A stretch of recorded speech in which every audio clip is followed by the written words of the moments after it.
నందేమో నాన్నకి సింహం నీ అమ్మకి వాహనమై ఉండలేదా ఎలకేమో తమరికి నెమలేమో తంబికి రథమల్లే మారలేదా పలుజాతుల భిన్నత్వం కనిపిస్తున్నా కలిసుంటూ ఏకత్వం బోధిస్తున్నా ఎందుకు మాకి హింసావాదం ఎదిగేటందుకు అది ఆటంకం నేపరం మాకు సోదర భావం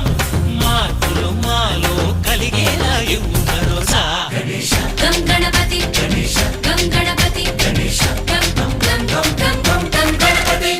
జై జై గణేశ జై కొడత గణేశ జయములిప్పు బొజ్జ గణేశ హై హై గణేశ అడిగేస్తా గణేశ అభయమిప్పు బుజ్జి గణేశ